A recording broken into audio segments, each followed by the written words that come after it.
Halo semuanya, selamat datang di Instagram Live bersama saya Salsa, host yang akan menemani Cicana Talk Education with School of ART, Building Great Babysitting Together.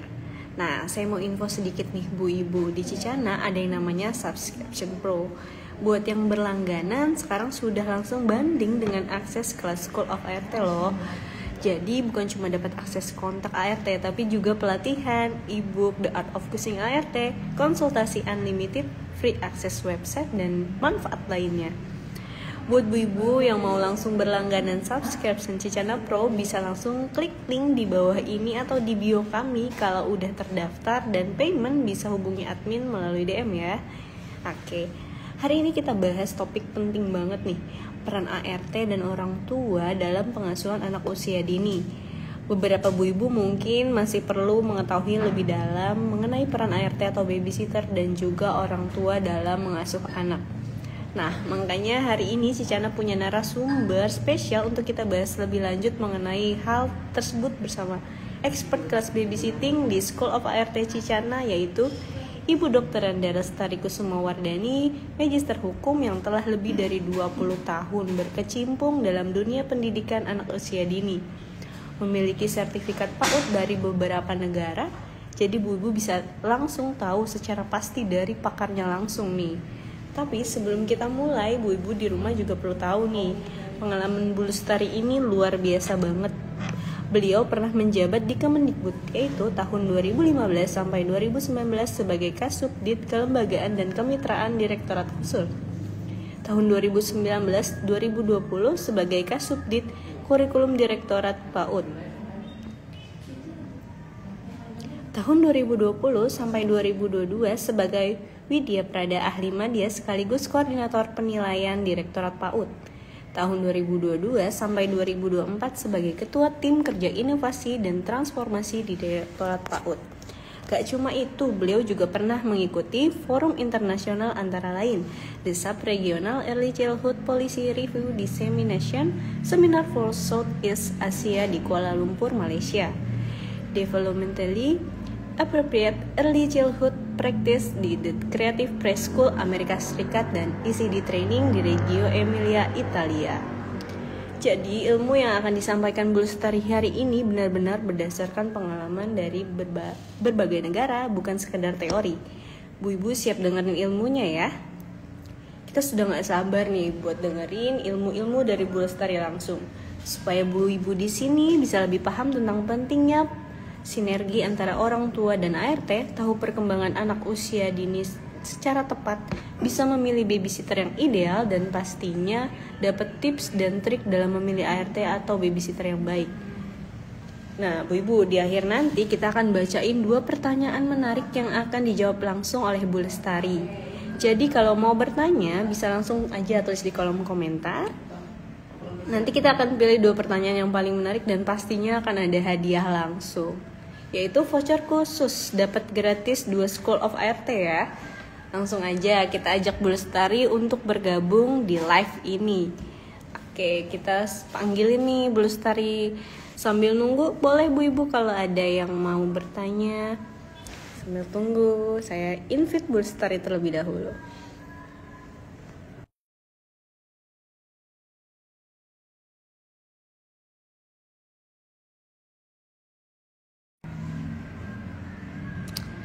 Bu Lestari.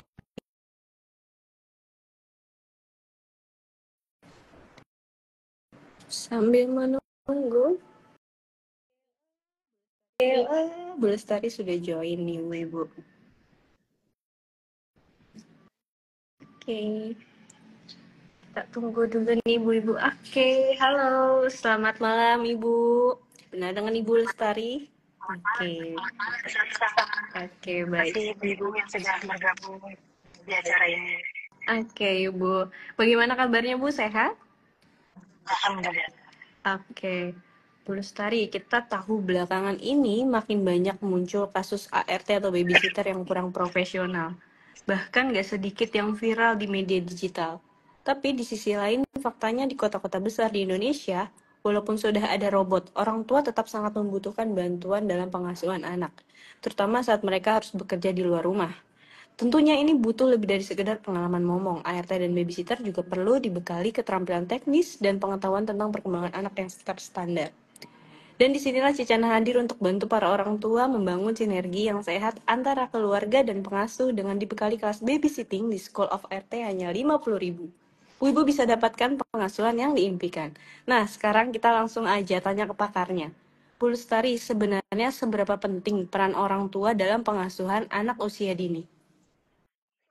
Iya, sebenarnya peran orang tua itu sangat penting sekali ya. Karena kenapa demikian? Karena orang tua itu adalah guru yang pertama dan utama, gitu ya, bagi anak gitu ya. Nah, kenapa demikian? Karena pertama kali anak itu mendapatkan pendidikannya itu adalah dari rumah, di rumah gitu ya. Nah, anak pertama kali itu belajar juga di rumah gitu ya. Misalnya kosakata, mama, papa, gitu. Kemudian makan, minum, tidur, susu gitu ya. Kemudian rumah atau rasa sakit, itu semuanya melalui keluarga, terutama dari orang tuanya gitu. Nah, anak juga belajar keterampilan hidup ataupun life skill itu juga mulainya itu dari rumah gitu ya. Misalnya contohnya gitu, bagaimana dia memegang sendok, menggunakan sendok, kemudian mencuci tangan, kemudian juga memegang gelas ya, menggosok gigi gitu, membantu ibu memotong sayuran, pakai sendal, mengancingkan baju dan sebagainya, itu semua keterampilan hidup yang biasanya mulainya pada umumnya itu sudah mulai dari rumah. Nah, kemudian anak juga dikenalkan gerak gitu. Dan lagu itu juga mulainya dari rumah gitu. Bahkan mulai dari misalnya Pokameame gitu ya. Terus kemudian lagu Cicak-cicak di dinding gitu. Kemudian Cilukba, itu semua mulainya dari rumah yang sebenarnya itu punya makna gitu ya. Nah, oleh karenanya tugas orang tua itu sebenarnya banyak gitu. Ada banyak gitu. Hanya intinya itu ya tugas memberikan kasih sayang dan rasa aman pada anak ya. Jadi dia dan rasa sayang itu juga perlu diekspresikan juga gitu. Jadi anak tahu gitu karena dia belajar, karena berpikirnya kan masih konkret.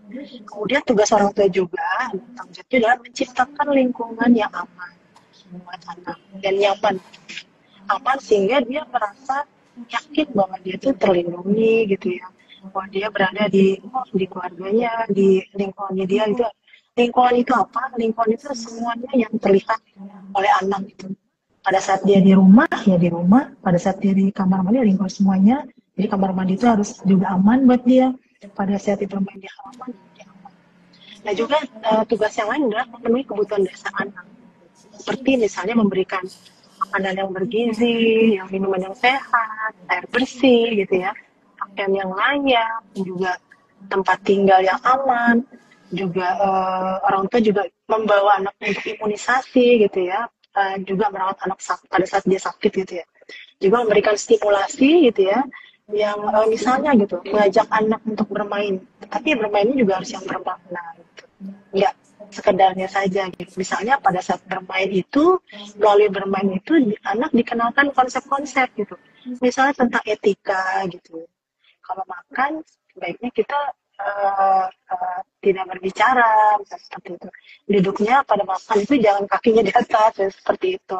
Juga mengenalkan misalnya pengetahuan-pengetahuan, misalnya konsep angka, bilangan sambil nyanyi misalnya gitu ya, mengenalkan bentuk-bentuk gitu, bentuk-bentuk geometri misalnya dari buah-buahan, jeruk, oh ternyata pada akhirnya dia akan mengerti, oh jeruk itu ternyata seperti mirip seperti bola gitu ya bentuknya dan sebagainya. Jadi itu mulai benda-benda konkret yang ada di sekitarnya. Membacakan buku cerita gitu ya, mendorong rasa ingin tahu anak, eksplorasi lingkungan, itu banyak. Dan juga membangun komunikasi yang positif. Gimana caranya? Misalnya dengan mendengarkan anak gitu ya, mendengarkan anak dengan penuh perhatian gitu. Jadi jangan sambil anak bicara orang tua apa sibuk main HP gitu ya. Nah jangan, just menghargai pendapat dan perasaan anak gitu ya. Juga tentu membimbing, ya, memberikan kebiasaan-kebiasaan dan pilihan dan batasan gitu ya. Nah, artinya disiplin positif juga bisa diterapkan di situ gitu ya. Membangun kemandirian anak juga ya, di situ juga memberikan kesempatan juga pada anak itu untuk mencoba hal-hal baru juga boleh, yang penting aman di situ. Nah itu seperti itu, berpartisipasi dan ikut terlibat aktif di dalam kegiatan pendidikan anak gitu. Ya, dengan misalnya menjalin komunikasi yang baik dengan guru misalnya seperti itu. Atau mendampingi belajar anak di rumah, belajarnya melalui bermain. Seperti itu sih, Salsa. Yes. Oke, baik Kurang Ibu. lebih. Jadi memang peran orang tua ini sangat penting ya, Bu, dalam pengasuhan anak usia dini. Jadi bukan hanya ART atau babysitternya ada, tapi orang tua juga sangat berperan penting. Nah, Bu, bagaimana sih peran ART dan babysitter bisa menjadi mitra yang efektif dalam mendampingi tumbuh kembang anak? Kayak misalkan kan kayak orang tua ini kan punya kesibukan lain ya, Bu, seperti bekerja ataupun kegiatan lain. Dan gimana sih caranya biar ART ini atau babysitternya ini jadi mitra yang efektif gitu dalam mendampingi tumbuh kembang anaknya? Iya, sebenarnya kita mungkin ibu-ibu juga sudah pernah dengar ya kata mutiara dari Afrika ya. Tapi saya pertama kali baca itu dari yang disampaikan oleh Hillary Clinton di situ. Katanya dikatakan bahwa it takes a village to raise a child gitu. Bahwa butuh satu kampung orang untuk bisa mendidik seorang anak gitu. Bayangkan, satu kampung itu kan isinya beragam ya, macam-macam gitu. Ada keluarga inti di situ ya, ayah, ibu, kakak, adik, kakek, nenek, mungkin malah di situ juga ada tambah. Kemudian juga ada tetangga, teman-teman ya sekitarnya, RT RW, desa kelurahan gitu. Itu kan artinya begitu banyak ragam orang gitu ya, yang apa namanya, yang bisa mempengaruhi, akan bisa mempengaruhi anak gitu. Nah, oleh karenanya memang mendidik seorang anak itu tidak bisa sendiri juga sebenarnya, butuh support juga, ada support system sebenarnya di situ ya. Nah oleh karenanya apa namanya orang tua dan ART yang menjadi pengasuh misalnya itu sangat mungkin juga untuk bisa bekerja sama gitu, menjadi mitra efektif gitu. Ya tentunya dengan kerjasama yang baik gitu. Harus dengan kerjasama itu harus punya tujuan yang sama, yaitu untuk bisa gitu ya, untuk supaya anak itu bisa tumbuh dan berkembang secara optimal gitu. Jadi harus satu visi yang sama gitu. Dan oleh karenanya ya harus pintar juga memilih ART ataupun pengasuh ya yang baik gitu, yang bisa menjadi mitra gitu ya bagi orang tua seperti itu. Itu sudah terjawab belum ya? Oke, baik Ibu, terima kasih. Jadi memang orang tua ini dan ART juga harus punya satu tujuan yang sama supaya bisa mengoptimalkan tumbuh kembang si kecil ya Bu.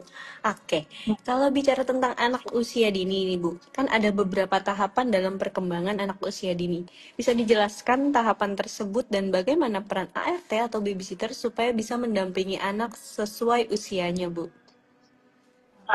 Iya, jadi apa namanya, untuk tahapan perkembangan ini sebenarnya ada beberapa teori ya, tapi kalau kita lihat dari teori perkembangan kognitif Jean Piaget, itu ada 4 tahapan gitu ya. Jadi yang pertama di usia lahir sampai 2 tahun itu disebut tahapan sensorimotor gitu ya. Di mana tuh anak belajar melalui gerakan dan sensasi gitu. Gerakan itu ya mungkin dari kecil kan itu mulai dari dia meraih sesuatu, dia menggenggam, melempar, kemudian juga dia mungkin mengetok-ketok, menjilat, yang semuanya sebenarnya tujuannya untuk menguatkan kelima inderanya dia sebenarnya ya. Dan apa namanya juga anak misalnya itu juga anak di usia 0,2 tahun ini dia juga belajar tentang objek permanen, di mana anak itu belajar bahwa sesuatu yang tidak kelihatan itu sebenarnya ada. Ya misalnya ibunya gitu ya, anak sedang bermain di ruang tamu itu ya atau di depan. Kemudian dia melihat ibunya nggak ada, tapi dia mendengar di dapur itu ada suara ibunya sedang mengaduk-aduk susu gitu ya, ting ting ting ting. Dia tahu gitu bahwa ibunya nggak ada. Itu sebenarnya kita bisa mengenalkan konsep Tuhan dari awal gitu ya, seperti itu. Bahwa sesuatu yang tidak dia kita lihat itu sebenarnya kehadiran itu ada gitu ya. Nah itu sebenarnya itu juga kita kenalkan dari usia 0,2 tahun. Kemudian usia 2 sampai 7 tahun itu tahapan praoperasional gitu. Di mana anak mulai memakai imajinasi gitu. sudah mulai ada bayang sedikit, sudah mulai peniruan gitu ya, menggunakan ibunya pakai apa kerudung, pakai sepatu gitu ya, pakai dasi, topi gitu, ayahnya gitu ya. Nah itu sebenarnya sudah ada gambaran di wajah dan pikiran anak ya, di imajinasi anak. Kemudian dia mulai mengenai ada kata-kata gitu ya, belajar gitu ya di situ. Apa konsep kata gitu. Biasanya usia 4 tahun itu sudah mulai ada ya kesadaran mulai akan literasi ya, kata gitu ya, huruf gitu ya. Tapi anak itu masih berpikirnya itu dari sudut pandang sendiri gitu. Itu 2 sampai 7 tahun. Nah, kemampuan berpikir dan berbahasa juga sudah meningkat, tapi masih dalam pola pikir yang konkret gitu ya, seperti itu. Nah, tahap yang ketiga itu adalah usia 7 sampai 11 tahun gitu. Itu tahapan operasional konkret di mana anak itu sudah mulai berpikir logis gitu. Tapi masih butuh benda-benda nyata untuk bisa paham.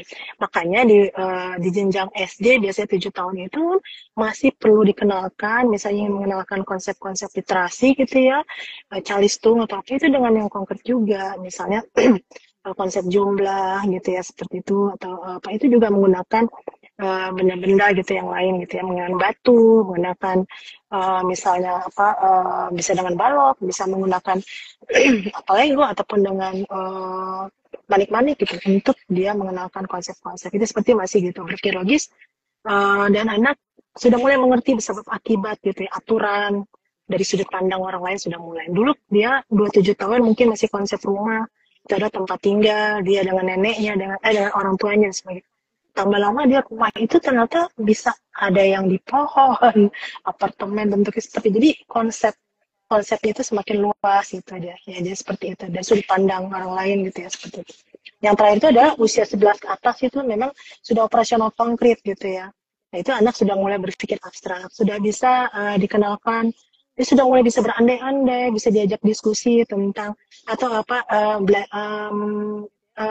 bahas gitu ya isu-isu filosofi gitu ya apa etika politik gitu juga sudah mulai gitu bisa mulai diajak berdebat juga bisa lah gitu ya berpikir tentang masa depan juga sudah mulai bisa jadi mulai hal-hal yang sudah lebih eksistensional itu juga bisa lah seperti itu sudah mulailah dia sudah bisa seperti itu. Oke, baik. Jadi memang banyak ya Bu tahapan-tahapan anak usia dini, yaitu dari 0 sampai 8 tahun atau dari bayi sampai dia SD. Nah, Bu, perkembangan anak usia dini berkaitan dengan istilah golden age. Sebenarnya golden age itu apa artinya dan dimulai dari umur berapa sampai berapa ya, Bu? Oh, golden age itu artinya kan masa emas ya usia emas gitu namanya emas itu kan sesuatu yang berharga ya jadi artinya kita perlu peduli gitu, memperhatikan dan perlu hati-hati terhadap anak-anak di masa usia ini. Usia berapa? Usia lahir sampai 8 tahun. Jadi menurut UNESCO, UNICEF dan beberapa literasi internasional itu memang dia ada di apa di usia 0 sampai 8 tahun meskipun di dalam undang-undang Sisdiknas kita masih disebutnya 6 tahun 0 sampai 6 tahun atau sebelum 7 tahun. Tetapi secara kerangka berpikirnya memang sampai 8 tahun. Jadi kenapa dia begitu penting? Karena di 8 tahun pertama ini potensi kecerdasan anak itu bisa dibangun 80%-nya gitu, dari seluruh kehidupannya dia gitu. Nah, bayangkan 80% itu kita bisa raih, bisa kita optimalkan kecerdasan anak ini, potensi yang sudah ada, asal memang tepat stimulasi yang diberikan dari orang tua, dari orang-orang yang ada di lingkungannya yang katanya satu kampung gitu tuh harus harus sama persepsinya gitu dan juga harus memberikan stimulasi yang baik lah seperti itu. Nah itu seperti itu. Oh, Sangat seperti Oke, itu. baik. Berarti potensi kecerdasan anak ini paling bisa dibangun saat usia 0 atau saat usia golden age ini, usia emas ini. Dan kalau bicara anak usia 0 sampai 1 tahun, ini kan masa yang sangat krusial ya, Bu. Kira-kira di masa ini lebih baik anak diurus langsung oleh orang tua atau juga dibantu oleh ART atau babysitter? Karena realitanya banyak orang tua di kota besar yang harus kembali bekerja sejak anak masih kecil atau masih bayi nih, Bu. Kalau usia 01 tahun itu tuh sebenarnya ini ya apa namanya kan itu dia masih yang apa ya masih sangat krusial gitu ya di situ jadi di mana dia masih membangun apa ya trust dan mistrust gitu membangun rasa percaya gitu pada lingkungan sebenarnya di situ. Jadi anak itu membangun rasa percaya gitu. Pada di tahap ini anak belajar, yaitu membangun percaya pada lingkungan. Nah, fokusnya anak itu memang atau bayi lah ya. Misalnya dia harus di situ tuh dia anak mulai mengklasifikasi gitu sebenarnya memetakan gitu ya. Apakah orang-orang ini misalnya orang tuanya tulus nggak sih sayang sama dia pastinya tulus lah ya. Kemudian pengasuhnya gitu bener nggak sih dia tulus senyumnya itu tuh bener-bener memang tulus enggak jangan-jangan begitu orang tuanya nggak ada wajahnya menjadi berubah gitu ya. Kemudian juga kakaknya dan sebagainya gitu. Nah, itu bisa dilihat dari bagaimana lingkungan itu, orang-orang dewasa di sekitarnya anak usia 0 tahun itu, 1 tahun itu, merespon gitu, menanggapi gitu ya. Misalnya pada saat anak nangis, bayi kan, 1 tahun itu, dia nangis, dia kan, apakah orang tuanya cepat memberi respon gitu. Kan bayi itu berkomunikasi dengan tangisannya gitu ya. Dia dia lapar dia nangis, dia pup dia nangis, dia apa ya pup nangis pengen pipis juga nangis ya gitu semuanya dia sakit juga nangis. Nah, apakah lingkungannya itu meresponnya nggak dengan cepat dan meresponnya itu dengan penuh kasih atau enggak gitu. Nah, oleh karenanya memang di usia 1 tahun ini 1 tahun pertama ini memang lebih dominan orang tua menurut saya gitu ya. Lebih dominan orang tua, namun jadi artinya orang tua itu yang lebih banyak memberikan pengasuhan. Namun juga kalau misalnya orang tuanya itu harus bekerja kan, kalau misalnya ada yang PNS ya, dia hanya 3 bulan. Nah mungkin juga swasta juga ada yang 3 bulan dia harus bekerja. Itu bisa saja orang tua itu meng-hire ya ataupun apa namanya dia bisa bekerja sama gitu menghadirkan ada ART sebagai pengasuh gitu. Tetapi jangan lupa bahwa ART yang akan direkrut itu ya memang harus yang ini ya harus yang memiliki paham tentang perkembangan anak di situ. Tahu gitu ya ciri-ciri anak usia segitu seperti apa sih yang difokuskan gitu. Kemudian juga dia harus terampil juga gitu. Nah, bagaimana terampil dia harus diberikan pengetahuan juga dan keterampilan, dibekali gitu ya. Dan juga harus memiliki karakter yang positif gitu. Ya, jadi memang dia sayang sama anak, jujur gitu. Nah, tapi tentu karena ini usianya masih kecil, dia belum bisa bercerita apa yang dia alami, ada baiknya juga memang tetap harus dilakukan pengawasan gitu ya. Didampingi oleh orang, misalnya ada orang yang mungkin neneknya gitu ya, ataupun juga menggunakan CCTV. Tapi kalau CCTV kan anaknya tinggal kita mau apa kalau sudah terjadi? Jadi memang lebih baik tetap harus ada orang ada keluarga yang mendampingi juga seperti di 1 tahun pertama itu menurut saya ya, walaupun tetap dibutuhkan karena orang tua kan dia bisa diajarkan misalnya bagaimana mencuci botol susu yang tepat yang tidak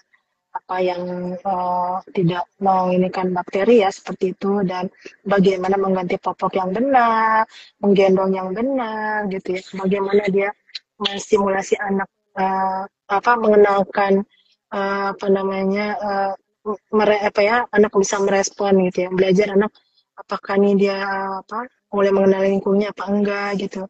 Nah, itu mengajaknya bicara gitu. Walaupun masih bayi kan juga membacakan buku cerita gitu itu juga bisa diajarkan. Tapi semua harus ada pembekalan lah ya, harus ada pembekalan seperti itu. Itu Mbak Sasa, kurang lebih. Oke, jadi memang anak usia segitu itu sebenarnya lebih dominan orang tua ya Bu. Namun karena banyak memang di kota-kota besar, terutama di Jakarta ini yang memang orang tuanya sudah kembali bekerja saat anak usia 3 bulan ya. Nah, dalam situasi seperti itu, bagaimana cara supaya kita tetap nyaman menitipkan anak ke ART dan anak pun bisa merasa aman serta nggak rewel terus Bu? Ada nggak sih Bu? Caranya tuh kayak gimana? Berarti itu termasuk ke kriteria ya. Kriteria apa gimana? Apa tadi pertanyaannya Mbak? Oke, bagaimana sih caranya supaya kita tetap nyaman menitipkan anak ke ART dan anak pun bisa merasa aman serta nggak rewel terus?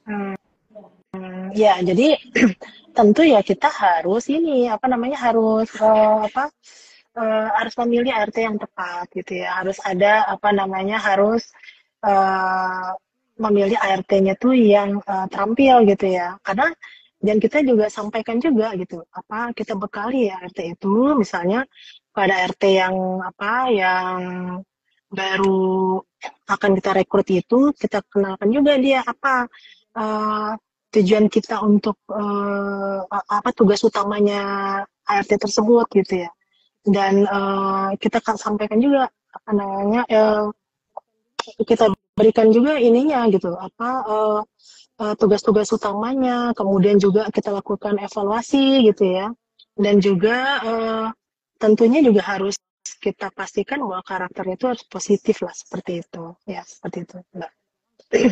Dan memang nggak mudah sih seperti itu ya. Oke, baik Ibu. Memang harus pintar-pintar memilih ART-nya. Nah, kadang muncul juga kesalahpahaman nih Bu. Ada majikan yang menyerahkan 100% pengasuhan ke ART tanpa pemahaman yang jelas tentang peran masing-masing. Padahal pengasuhan anak harusnya jadi kerjasama antara orang tua dan ART. Nah, tadi kita sudah membahas usia 0 sampai 1 tahun. Sekarang kita masuk ke fase selanjutnya ya Bu. Usia 1 sampai 3 tahun. Lalu, kalau masuk ke usia 1 sampai 3 tahun, anak mulai suka tantrum dan mengekspresikan kehendaknya sendiri. Gimana sih seharusnya orang tua, HRT atau babysitter menghadapi anak di fase ini supaya nggak salah respon? Dan gimana caranya supaya ART sabar menghadapi anak tantrum? Ya, sebenarnya 1 sampai 3 tahun itu kan adalah masa otonomi ya. Otonomi atau dia tuh masa apa ya ingin pengendalian diri. Anak belajar untuk pengendalian diri sebenarnya. Seperti itu ya. Nah, itu kita harus tahu juga. Jadi anak di situ tuh memang sudah mulai mengeksplorasi gitu lingkungan seperti itu. Dia juga belajar juga kemandirian gitu. Dia ingin apa istilahnya? Dia ingin melakukannya sendiri gitu ya. Semua ingin dia coba gitu ya. Dia seperti ingin belajar makan, berjalan, toilet training seperti itu. Nah, pertanyaannya itu adalah boleh nggak sih kata si anak ini boleh nggak aku melakukannya sendiri gitu. Nah itu harus. Nah kalau memang kita selalu memberikan jangan gitu. Kita tidak menata uh, lingkungan ya lingkungan bermainnya itu dengan baik misalnya anak kan ingin meraih semua benda-benda gitu ya tapi kita meletakkan benda-bendanya tuh yang beling-beling gitu ya di meja gitu ya tentu anak dia akan menarik semua. Nah, sebaiknya memang kita juga melakukan penataan juga gitu misalnya dengan menyediakan gelas-gelas yang dari plastik, gitu, benda-benda yang memang dia boleh raih, dia boleh banting dan sebagainya. Karena anak sedang belajar gitu, eksplorasi gitu. Nah kalau kita banyak melakukan pelarangan tapi tidak menata lingkungan yang benar, itu hasilnya nanti anak menjadi serba ragu-ragu gitu. Dia rasa malu gitu ya. Nah tapi kita juga tadi ada tantrum ya kalau salah pertanyaannya Mbak. Nah, memang anak-anak usia tersebut karena dia lagi belajar gitu masa egosentrisnya kan lagi ada di situ ya dia di masa egosentris gitu semuanya harus dia ingin coba sendiri gitu dia aku bisa gitu dia nggak mau belum bisa berbagi gitu ya nah oleh karenanya dia sering tantrum gitu ngamuk ngamuk gitu ya nangis guling-guling atau seperti apa nah anak-anak yang tantrum ini nih biasanya itu kan ada beberapa faktor gitu ya. Misalnya anak menginginkan sesuatu dan dia harus diturutin gitu ya. Gitu. Tapi kan nggak diturutin gitu ya. Anak meminta sesuatu, menginginkan sesuatu itu, tapi belum bisa mengkomunikasikannya juga gitu. Jadi dia adanya kerjanya nangis ngamuk gitu. Dan dia merasa lingkungan itu tidak memahami dia gitu. Nah, oleh karenanya yang perlu kita lakukan itu kita mungkin boleh menyampaikan kepada ART juga, atau juga kebetulan misalnya orang tua sendiri yang sedang menghadapinya, kita beri waktu ke anak itu untuk dia mengekspresikan lah, dia tantrum sebenarnya biarin aja gitu, selama itu tidak membahayakan keselamatannya dia gitu. Misalnya dia megang listrik itu enggak gitu, tapi selama dia guling-guling nangis dirasa, ya biarin aja, kita tungguin aja gitu ya, tungguin aja sampai, karena biasanya anak tantrum itu kadang-kadang diikuti dengan verbal agresi gitu, misalnya mama jahat gitu. Mama nggak sayang aku gitu ya, mbak pulang aja gitu, atau diapain gitu yang ngomong gitu biasa enggak. Itu verbal agresi itu sebenarnya juga karena dia tidak bisa mengkomunikasikan, dia bilang aku tuh mau begini, kenapa semua orang nggak bolehkan aku gitu. Jadi kalau lagi tantrum itu ya kita beri kesempatan dia, diam aja, kita tungguin aja, diamin aja. Nanti beri waktu, kalau misalnya dia sudah tenang, ya udah baru kita tanya perasaannya dia gitu, gimana adek gitu, apakah gimana kamu sudah lebih tenang, misalnya dia nangis ya udah biarin lagi, ya udah tungguin dulu lah. Dulu itu pernah anak saya juga gitu, jadi saya jamin 1,5 jam dia nangis, saya yang guling, ya udah saya jamin gitu. Jadi begitu dia sudah tenang, dia sudah bisa mengendalikan diri gitu. Itu belajar juga tentang bahwa segala sesuatunya itu tidak harus selalu diturutin gitu. Jadi pada saat anak tantrum, anak nangis itu, kita harus lihat dulu apakah anak ini memang butuh pertolongan atau tidak gitu. Misalnya dia nangis karena panas gitu, ya aku sakit mama nggak ngerti ya. Nah itu berarti memang dia anak butuh pertolongan. Tapi pada saat dia, aku mau es krim sekarang gitu, ya boleh minum es krim, tapi nanti setelah makan. Jadi kita berikan pilihan setelah itu. Tapi kalau anak nggak ngerti juga tantrum, ya sudah biarin aja gitu. Gitu. Jadi kita sampaikan pilihannya, mau makan es krim tapi nanti setelah makan atau enggak gitu. Gitu. Atau bisa mau jalan-jalan keluar ke lingkungan tapi mandi dulu gitu, atau gimana gitu. Jadi kalau tetap nggak mau, ya udah biar, ya udah kita, jadi anak belajar mengendalikan bahwa segala sesuatunya itu juga tidak selalu harus dituruti gitu. Itu otonomi. Jadi dia sedang melakukan dicoba tuh uji kekuatan misalnya seperti itu. Ya gitu aja. Jadi dikasih waktu untuk dia mengekspresikan emosinya gitu. Dia kesal, merasa tidak dipahami, keinginannya tidak dituruti, dan sejamin aja. Nanti setelah dia tenang baru kita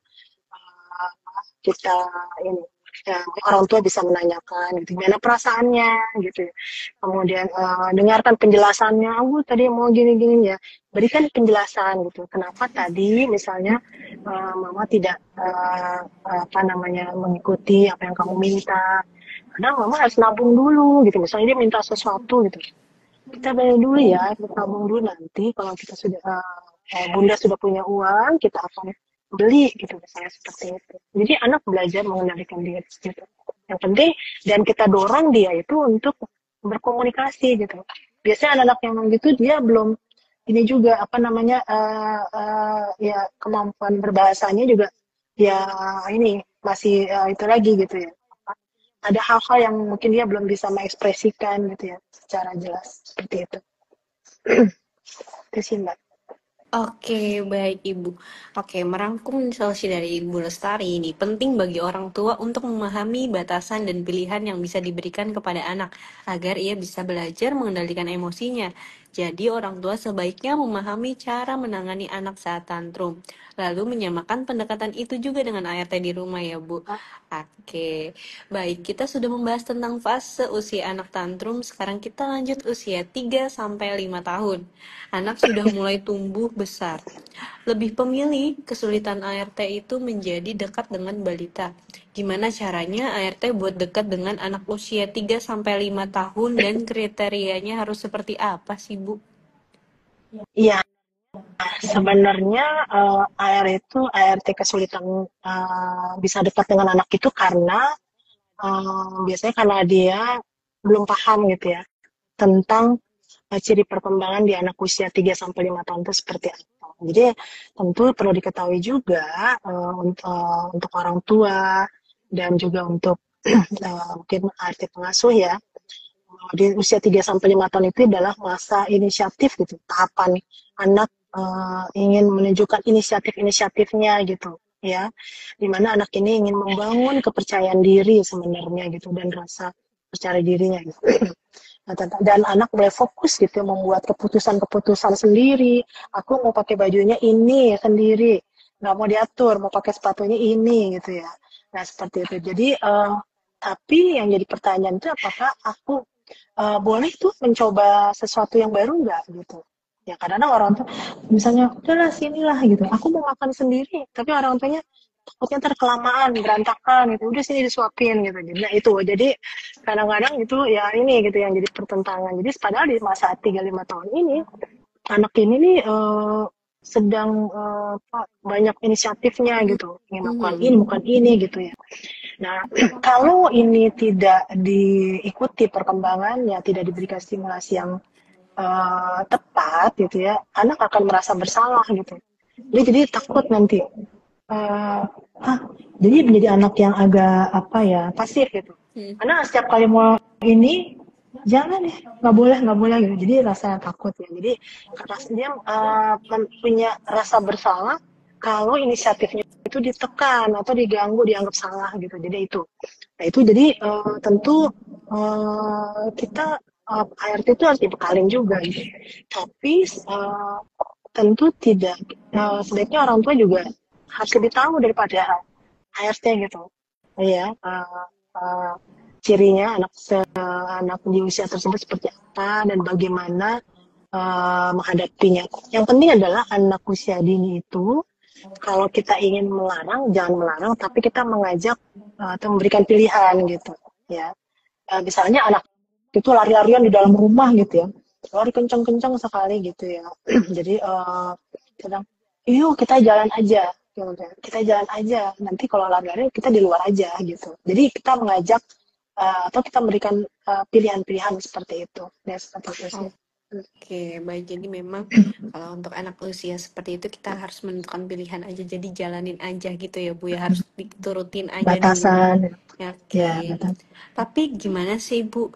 Ada nggak tips supaya menjadi ART atau babysitter yang menyenangkan dan nggak membosankan? Ya, sebenarnya ya untuk pertama adalah kalau kita mencari ART itu ya harus yang jujur lah. Pertama itu jujur, juga dia harus juga menyenangkan bagi anak dan dia juga harus senang dengan anak kecil ya, tulus sayang pada anak dan sabar gitu. Dia harus kreatif juga gitu. Tentu dia harus paham perkembangan, harus kreatif gitu. Menyenangkan itu dia harus tahu minat anak gitu. Menjadi senang itu kalau cocok antara yang diinginkan anak dengan yang bagaimana perlakuannya gitu, stimulasinya gitu. Misalnya anak minatnya, aku mau main air gitu, tapi nggak boleh sama, ntar mbaknya repot misalnya. Ya jangan gitu. Memang anak lagi eksplorasi, aku mau ini, dilarang juga. Tapi bagaimana kalau perlu mbaknya bisa terlibat di dalam kegiatannya gitu, bareng gitu. Membuat play-doh bareng, memotong sayuran bareng. Yuk kita nyapu halaman depan. Kan anak kecil kan seneng yang kayak gitu ya. Ataupun kita membuat ada pohon pisang. Kita buat apa ya dari pohon pisang ini nih, dari batang pisang kira-kira bisa buat apa ya? Kita buat ini gitu. Jadi harus memang mbaknya juga harus yang kreatif gitu. Ya, orang tua juga demikian. Jadi pada prinsipnya sih tugas utama orang tua di dalam pengasuh anak ya itu kurang lebih hampir sama dengan pengasuh. Tapi pengasuh ini selama orang tua itu bekerja gitu. Ya jadi intinya seperti itu sebenarnya menggantikan orang tua ya. Artinya tadi yang saya udah jelaskan di depan tadi gitu. Dan dia harus bisa berkomunikasi dan melarang anak itu jangan hanya dilarang tapi dijelaskan kenapa kita melarang dengan bahasa yang sederhana dan konkret gitu. Ya, misalnya dia kenapa tidak boleh memegang stop kontak gitu kan mbaknya. Kenapa aku nggak boleh pegang ini gitu ya? Karena ini berbahaya gitu. Karena ini bisa keluar apinya. Ya sesuai dengan pikiran anak seusia tersebut gitu ya. Jadi jangan dilarang, jangan pegang itu gitu. Nah itu anak nggak bisa terima yang seperti itu. Hanya dilarang saja, harus ada penjelasan. Dan tentu juga harus yang taat beribadah ya. Taat beribadah untuk bisa dicontoh teladan yang baik bagi anak. Tapi tipsnya itu adalah pertama di dalam memilih ART itu ya kita harus tentukan dulu tuh kebutuhan kita merekrut ART itu untuk apa gitu. Untuk menjadi seorang pengasuh gitu. Ya berarti baru kita tentukan tugas utamanya apa sih pengasuh gitu, ngurus anak tuh apa. Kemudian juga tentukan jam kerjanya dari jam berapa. Kemudian usia anak yang akan usia yang akan diurus tuh usia berapa kita sampaikan juga ya, kebutuhan khusus anak, kegiatan rutinnya apa itu perlu juga. Nah jadi pastinya juga harus dari penyalur yang baik lah, yang terpercaya gitu ya, kalau tripsnya gitu ya. Dan juga harus punya identitas yang benar gitu. Dan kalau perlu ya kita harus melakukan wawancara langsung karena kita biar merasa yakin aja gitu, dan kita amati sikap dan bahasa tubuh anak, bahasa tubuh ART-nya gitu ya. Ya, misalnya cara dia bicara, cara dia menjawab pertanyaan, jujur nggak gitu, mengada-ada kah gitu, bagaimana dia sikapnya kepada anak gitu pada saat masa percobaan tuh, pada saat ada orang tua dan enggak, apakah ada bedanya, ramah kah, sabar kah, cuek nggak gitu, apakah terus tanda-tanda kelelahannya dia waktu kapan gitu ya, atau itu kan bisa ngeliat juga.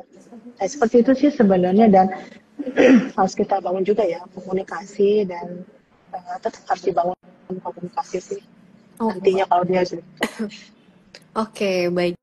Jadi memang ada beberapa tips ya supaya menjadi ART atau babysitter yang menyenangkan dan gak membosankan, dan itu juga bisa diperhatikan dalam saat memilih ART atau babysitternya nanti ya. Apalagi kalau misalkan di Cicana ini ada yang namanya masa adaptasi, dan itu menurut ibu juga bisa sebagai jadi alternatif ya, gimana caranya kita bisa melihat nih ART saat masa-masa adaptasi itu. Nah, Bu Ibu dan Bapak yang lagi nonton live ini, kami ingatkan kembali Tapi satu bahwa lagi Mbak, boleh satu boleh. lagi ya.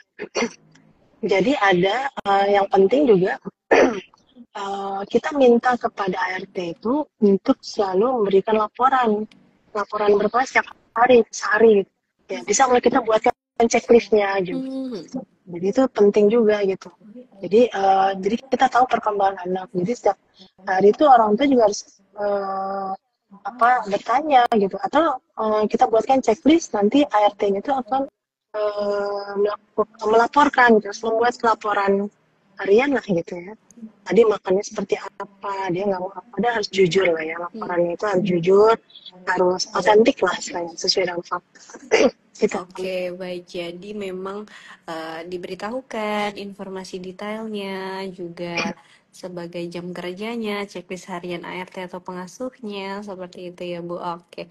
Nah, Bu Ibu dan Bapak yang pengen bertanya, kita kasih waktu untuk bertanya ya. Nanti kita akan kita akan bacakan di sesi terakhir. Nah, nanti bagi pertanyaan yang menarik akan dapat hadiah, yaitu 2 kelas gratis di School of ART Cicana. Boleh pilih bebas. Gitu. Jadi silahkan yang ingin bertanya, nanti akan kita bacakan di akhir. Oke.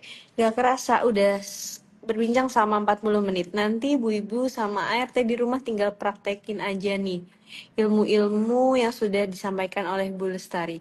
Sebenarnya masih banyak banget tips dari Bu Lestari tentang bagaimana caranya jadi pengasuh yang cepat tanggap, sabar, dan pastinya teredukasi. Semua itu dibahas lengkap di kelas babysitting dari School of ART Cicana. Nah, buat Bu Ibu dan Mbak ART atau Mbak ART yang ada di sini yang ingin belajar lebih dalam, kelas ini bisa diakses biaya cuma 50.000 aja. Gak cuma nonton materi, tapi juga ada quiz interaktif, final exam, dan sertifikat di akhir kelasnya. Wah, menarik banget kan? Info lengkapnya langsung aja cek link di bio kami ya. Oke. Gak kerasa kita sudah di penghujung acara. Kita masih tunggu nih pertanyaan dari ibu-ibu di kolom komentar yang akan kita bacain di akhir.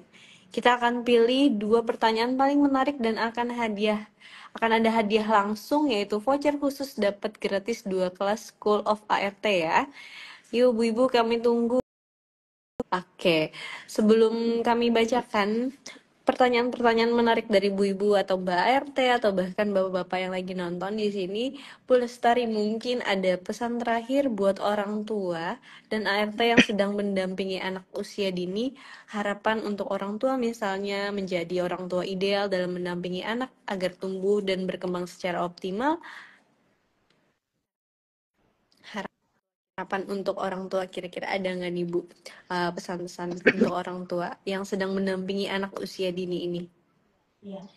Iya, sebenarnya jadi gini, anak usia dini itu bisa kita ibaratkan sebagai apa seperti taman kecil gitu ya, yang sedang tumbuh gitu ya. Ya, nah jadi namanya taman kecil itu kan membutuhkan apa ya pupuk, siraman gitu ya, siraman apa ya pupuk dan juga makanan untuk tumbuhan. Nah, kalau jadi ibaratnya setiap kata, pelukan dan juga perhatian dari orang tua itu merupakan cahaya gitu. Jadi ibaratnya seperti pupuk yang nanti akan membantu taman kecil atau anak itu untuk bisa tumbuh gitu ya dengan baik gitu ya seperti itu tumbuh dan berkembang secara baik itu ibaratnya. Nah pesan untuk orang tua saya sudah sampaikan sebelumnya bahwa orang tua itu adalah pelindung pertama dan juga guru kehidupan anak-anak gitu. Hadirnya orang tua itu juga meskipun cuma sebentar gitu ya, pada pulang kerja dan sebagainya atau di tengah kesibukannya itu tetap memberikan rasa aman untuk anak gitu. Dan juga cinta yang tidak bisa digantikan gitu. Nah, oleh karenanya saya berharap bahwa Bapak Ibu semuanya itu bisa meluangkan waktu untuk bermain, berbicara dan juga mengingatkan gitu ya. Uh, apa namanya memberikan apa ekspresi ataupun kasih sayang kepada anak, memberikan rasa aman kepada anak. Dan ingat bahwa masa kecil itu hanya datang sekali. Masa usia dini itu tidak pernah bisa diulang lagi gitu. Dan Anda adalah orang tua itu adalah bagian yang paling berharga di dalam ingatan mereka gitu menurut saya. Jadi seperti itu. Nah untuk orang ART juga ya Mbak. Ya, untuk ART juga Ibu. Jadi kalau untuk ART itu bahwa peran Anda sebagai ART itu adalah bukan sekedar membantu, tapi juga menjadi bagian dari proses tumbuh kembang anak. Nah, setiap senyuman, sama lah ya, setiap orang tua di ART juga senyuman, kesabaran, dan juga perhatian yang ART berikan, itu juga membantu anak merasa dicintai dan bisa dihargai gitu. Nah, oleh karenanya orang tua dan pengasuh itu bisa menciptakan lingkungan yang hangat, yang aman, dan penuh kasih sayang. Dan juga tempat yang terbaik buat anak gitu. Untuk bisa nantinya dia tumbuh menjadi pribadi yang kuat, yang bahagia, dan juga yang percaya diri. Seperti itu. Itu sih harapan saya. Ya. Oke, Itu baik. Mbak Sasha. Oke, baik Ibu. Ya, terima kasih ya Bu atas kesan dan pesannya. Harapan untuk orang tua dan ART-nya juga. Semoga ibu-ibu yang nonton live ini dan Mbak ART yang nonton live ini pesan dari Bu Lestari bisa sampai ya. Oke, sekarang kita mau pilih 2 pertanyaan paling menarik dan akan dijawab langsung oleh Bu Lestari. Oke, dan akan ada hadiah langsung yaitu voucher khusus dapat gratis 2 kelas School of ART di Cicana.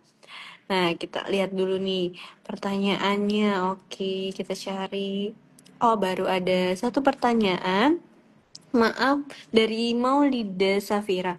Maaf, out of topic. Apa ada suster atau ART jaga anak untuk baby prematur? Berapa rate-nya ya kalau ada? Oke, Ibu. Untuk babysitter kita ada semua ya, Bu, available yang menginap maupun pulang pergi. Nah, Ibu, kalau mau tahu salary range-nya, Ibu bisa langsung kunjungi website kami atau DM kami, Ibu ya. Nanti di sana admin kami akan membantu menjawab informasi lebih lengkapnya. Nah, kalau untuk babysitter itu kita ada yang live in, kita ada dari salary range-nya dari 2,3 sampai 4,5. Ada yang bersertifikat dan non sertifikat. Nah, sedangkan untuk live out kita ada dari range 2 juta sampai 2,7 juta, Ibu. Gitu. Oke, kira-kira ada lagi nggak nih ibu-ibu dan bapak-bapak atau mbak-mbak ART di rumah ingin bertanya? Oke, ada nih dari 1, 2, Tita. Bu, izin bertanya, gimana caranya pilih babysitter biar betah di rumah kita? Nah, oke, boleh dibantu dijawab ya Ibu Lestari nih. Ada dari 1, 2, Tita yang ingin bertanya, gimana caranya pilih babysitter biar betah di rumah kita? Gitu. Ya, yang pertama adalah tentu kita juga perlu ini ya, apa membangun komunikasi yang terbuka dan teratur gitu tentang kebiasaan, kebutuhan khusus dan rutinitas dari anak juga. Terus ada komunikasi juga gitu seperti itu ya. Dan juga memberikan dukungan fasilitas yang diperlukan. Jadi misalnya menyediakan perlengkapan, informasi atau pelatihan yang dibutuhkan oleh pengasuh gitu ya. Kalau misalnya dirasa memang tugasnya masih perlu tambahan seperti itu gitu ya. Dan juga menyiapkan lingkungan rumah yang ramah anak dan mendukung kegiatan pengasuhan juga demikian, dan juga menyediakan waktu dan ruang bagi pengasuh untuk bisa istirahat dan juga self care ya, bisa apa merawat diri gitu. Jika jadi punya ruang sendiri juga ya, artinya punya me time-nya juga gitu ya. Walaupun mungkin juga aman. Dan tentu juga harus menghargai dan mengakui peran pengasuh juga sih sebenarnya gitu ya. Misalnya kalau dia melakukan sesuatu apa yang sangat baik gitu ya, misalnya atau juga kita memberikan penghargaan gitu atas kerja kerasnya dia gitu ya, dan kontribusinya pengasuh gitu. Bisa melalui dengan kata-kata yang reward gitu ya, dengan kata-kata yang baik. Kamu hari ini luar biasa sudah mengerjakan banyak pekerjaan ini dan pokoknya yang objektif gitu. Atau juga dengan insentif juga bisa. Insentif itu tidak selalu dalam bentuk materi uang gitu, tapi bisa juga misalnya diikutkan pelatihan, bisa juga ada tambahan dalam bentuk uang pun juga bisa, jadi tergantung. Dan juga supaya dia juga dia juga harus punya kita berikan umpan balik ya, yang membangun, bukan menyalahkan. Tapi karena ini bayinya menangani bayi prematur, tentu pengasuh ini atau babysitter ini harus tahu dulu karakteristik perkembangan bayi itu seperti apa. Perkembangan misalnya anak itu seperti apa. Kalau bayi kan misalnya dari 7 bulan itu seperti apa. Dan harus orang tua kan harus dapat informasi dari dokter seperti itu. Dan kita pelajari dari perkembangan bahasanya, perkembangan motoriknya, perkembangan ini seperti apa, dan kita sampaikan ke ini gitu, ke babysitter gitu, diberikan jadwalnya dan juga kapan dia harus melakukan. Jadi juga harus suasana kerjanya juga saling menghormati lah ya.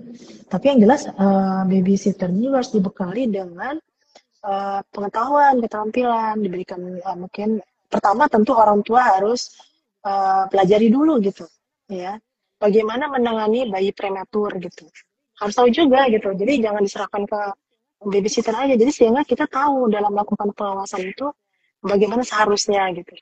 Jadi sehingga kalau misalnya dia kita bisa memantau apakah yang dilakukan oleh babysitter ini sudah tepat atau belum gitu, ataukah dia masih perlu dibekali lagi gitu, seperti itu. Jadi biasanya itu ada di kan ada kartu KIA ya, kartu kesehatan, kalau salah KKA ya KIA gitu. Nah itu kan ada tuh misalnya anak-anak usia 0 berapa bulan itu tuh rata-rata perkembangannya seperti apa. Nah itu nggak apa-apa, si babysitter itu diberitahukan juga gitu. Kan ada juga kartu ini juga mengidentifikasi gitu. Jadi dia melihat perkembangannya gitu. Dari aspek ini. Jadi dia dilatih juga, ada checklistnya sih seperti itu. Jadi kita memang harus terbuka apa yang harus menyampaikan, apa yang menjadi hal rutin bagi anak, bagaimana mesti memang kita harus bekali juga.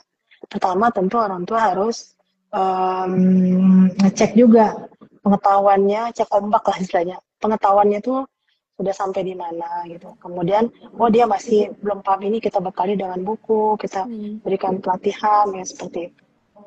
Baca yang dari Kemenkes itu kan ada juga ya untuk memantau anak-anak yang memang ada DDTK, ada SDITTK juga ada di situ. Nah, itu kan ada.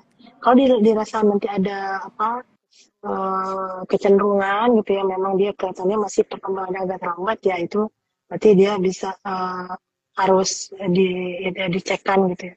Jadi kalau masih prematur kan itu berkaitan dengan pengasuhannya saja gitu. Jadi yang penting bagaimana dia merawat bayi di usia prematur seperti apa, dan targetnya tentu akan berbeda ya dengan anak-anak yang di usia yang sama gitu ya, tapi dengan berat badan yang berbeda gitu. Jadi babysitter itu memang harus benar dibekali gitu.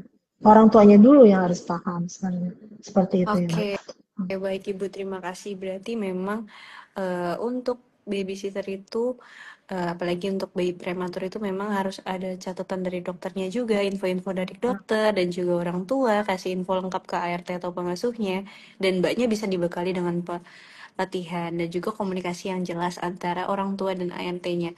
Nah Bu, satu lagi nih Bu, berarti kalau misalkan bayinya prematur, itu babysitternya itu memang harus yang bersertifikat atau yang non sertifikat juga sebenarnya itu bisa Bu merawat bayi prematur?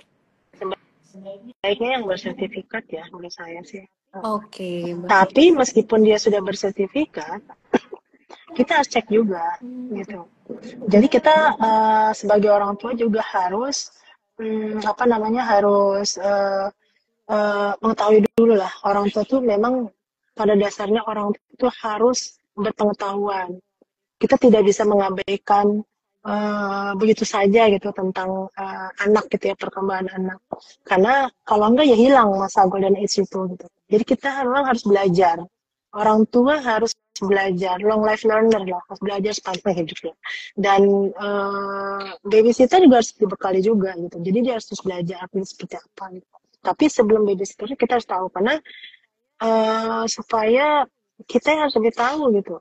Jadi kita bisa memantau ya, kalau kita sendiri tidak punya pengetahuan, babysitter melakukan kesalahan, kita tidak tahu gitu, seperti itu. Jadi itu, dan kita bisa mendetek atau melihat mana tanda-tanda misalnya anak memang lagi misalnya dari perkembangan motoriknya gitu ya, dia mengalami gangguan seperti apa, kan dia lebih tahu. Jadi sebaiknya memang pertama kita amankan dengan yang bersertifikat dulu, tapi setelah itu juga kita harus cek, dan kemudian tentu sebelumnya orang tuanya juga belajar. Ada buku-bukunya sih, banyak sih sebenarnya referensi juga. Oke, Ya. baik. Terima kasih Ibu atas informasi Ya. lengkapnya nih.